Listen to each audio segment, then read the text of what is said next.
Салкын көннәрне җылы өеңдә утыру хәерле. Әмма өйдә генә утырып булмый шул. Урамга чыгарга, каядыр барырга кирәк.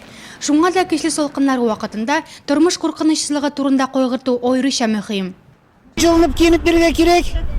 Жылы киеп берге кирәк. Аякларга тигендә баскан итекләр, илгәре безгә тип салган итекләр алып кигерәләр. Рәхәтләнеп йөридек без, урамда да уйныйк, авырмыйдык бердә. Суган, сарымсак, чеснок бер нәрсә зелмейди безнең табыннан постоянно. Бик яхшы, бик әйбәт. Кыш-кыш җай-җай булып калырга тиеш. Бик рәхәт.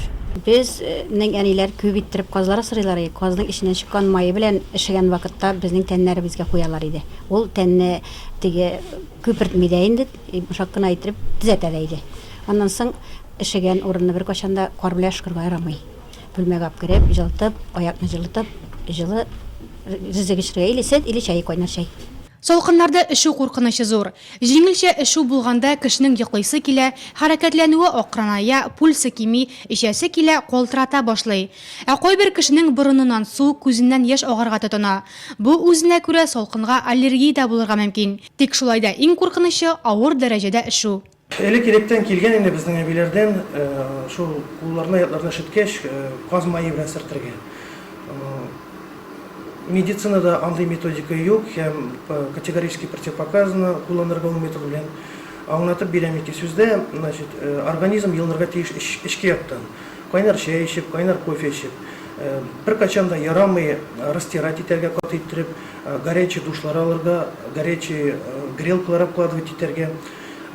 Аның причинасы аңлатып була ничек. Организм эшегән җир, эшегән участок жылына только 2 сәгатьтән соң. Әгәр без растирать итсәк, горячий душлар алсак, значит, кислород ул органнарга килмәячәк, һәм җәрәхәтле җирләр отмирать итә.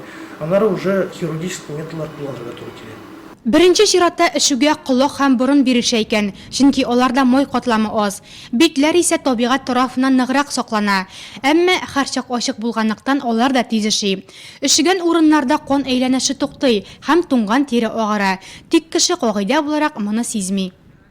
Кешенең иң беренче чиратта бармаклары эши башлый икән.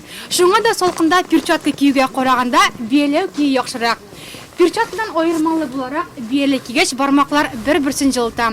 Гомумән кигән әйбер нәрсә генә булмасын, бияләйме, перчаткамы иң мөһиме иркен булырга тиеш. Аның эчендә һава күбрәк булган саен бармакларга да җылырак һәм уңайлырак. Һәм тагын шуны онытмагыз, эшегән кулларны ут, плита, җылыткыч янында җылытырга ярамый. Туңган тиренең тиз генә янып китүе ихтимал. Тик моны сизми калуыгыз мөмкин. Иң яхшысы кайнар эчемлекләр эчеп организмны эчтән җылыта башларга кирәк.